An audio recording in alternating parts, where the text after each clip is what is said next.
Assalaamu calaykum my dear friends kasoo dhawaada English with Naja. Maanta waxayna baraynaa vocabulary test. Intaynan casharka u gudagelin asxaabay channelka inoo like gareeya, like-ta saara insha Allah, subscribe-ta saara, asxaabtiinana u sii share gareeya. Asxaabay ha ilaawina inaad like-ta saartaan casharka intaydinaan bilaaban ka hor. Waayo like-tu channelka ayay meel dheer insha Allah inoo gaarsiinaysaa. Aabayaad mahadsantihiin. Soo dhawaada aan bilaabano casharkeena. Value macnaheedu waxa weeyaan qiimo ma waxa la macno tahay hope mise waxa la macno tahay worth mise waxa la macno tahay uncertainty. 3 second badaysataa isku day. Waxay sax ku tahay worth. Value iyo worth waa isku macno. Labaduba waxay sheegayaan qiimo ama qiimo wax shay ama qiimo qof. Tusaale ahaan, the value of gold has increased this year. qiimaha dahabku sanadkan kor ayuu kacay. Another example wuxuu yahay we never know worth or value of people till they can. Yani ma garano qiimaha ay dadku leeyihiin ilaa ay ka tagaan. Marka worth waa qiimo, value-na waa qiimo. Okay, waxa ku xiga single. Single waa kelinimo. Ma waxa weeyaan behavior, mise waxa weeyaan solution, mise waxa weeyaan along.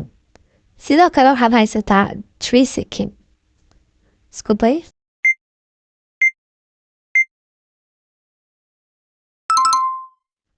Single macnaheedu waxa weeyaan alone. Tusaale ahaan, why he is single he doesn't feel alone because he has a strong family and friends. Okay, single iyo alone waa kalinimo. Inta uu yani kelida yahay ma dareemo kalinimo. Waayo wuxuu haystaa family iyo friends strong ah.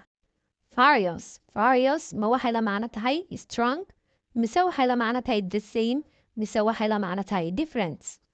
Isku day 3 second baa haysataa sidoo kale. Waxay la macno tahay different waana kala duwanaan. Various iyo different waa same mean. Tusaale ahaan, the store sells various items including clothes and electronics. Dukaanku wuxuu gadaa waxyaabo kala duwan waxaana ka mid ah maryaha iyo electronicska. Various iyo different labaduba waa kala duwan.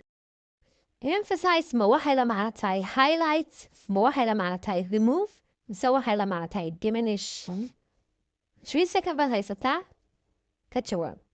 Isbedel wanaagsan. Emphasize waxay la macno tahay highlights. Emphasize iyo highlight waxa weeye inaad wax xooga saartid ama waa inaad wax iftiimisid. Okay, ama waa inaad focus ka saartid. Tusaale ahaan, the doctor is emphasizing the need for regular checkup. Dhakhaatiirtu waxay xooga saaraan ama waxay iftiimiyaan baahida loo qabo baaritaano joogta ah. Courageous ma waxay la macno tahay beautiful, mise waxay la macno tahay brave, mise waxay la macno tahay move. Courageous waxay la macno tahay brave ama geesinimo. Brave iyo courageous waa isku macno.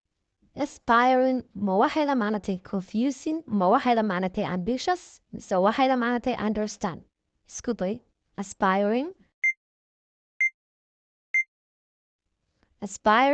waxay sax ku tahay ama macnaheedu yahay ambitious oo ah hamiga sare ama hamiga.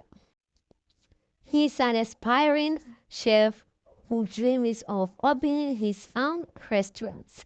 Isagu waa cunto kariye hami sare leh ama hami leh kaasi oo ku hamiyaya inuu furo makhaayad u gaar.